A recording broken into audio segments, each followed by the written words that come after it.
বাগডোগরার টিপুখোলায় হাতির হানায় মৃত্যু হলো এক ব্যক্তির। মঙ্গলবার দুপুর 2:30 নাগাদ মৃতদেহ উদ্ধার করে ময়না তদন্তের জন্য পাঠালো বন বিভাগ। বাগডোগরার টিপুখোলা থেকে জঙ্গল হয়ে মেরিভিউ আসার পথে হাতির মুখে পড়ে এই মৃত্যু বলে অনুমান বন দপ্তরের। মৃতের নাম সুজিত লাকড়া, বয়স 40। সে নকশালবাড়ির মেরিভিউ চা বাগানের শ্রমিক। জানা গিয়েছে এদিন দুপুরে বাড়ি থেকে জঙ্গল হয়ে আসার পর বাড়ি ফেরার পথে এই মৃত্যু হয়।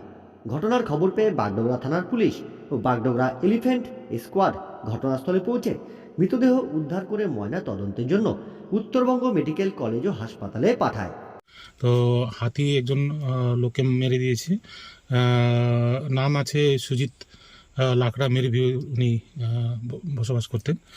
তো এখন আমরা ইনকোয়ারি করছি। হ্যাঁ, আর আমি একটা রিকোয়েস্ট করব সবাইকে আপনার চ্যানেল মাধ্যমে, কি ফরেস্টের ভিতরে, ফরেস্ট রোডে আপনারা একা ঢুকবেন না। আর এটা খুবই রিস্কি আছে, যে কোনো সময় হাতি আসতে পারে আর কোনো একটা ঘটনা হতে পারে, দুর্ঘটনা হতে পারে। তো আমি সবাইকে রিকোয়েস্ট করব আপনারা প্লিজ কোঅপারেট করবেন আর জঙ্গলের ভিতরে উইদাউট পারমিশন আপনারা ঢুকবেন না।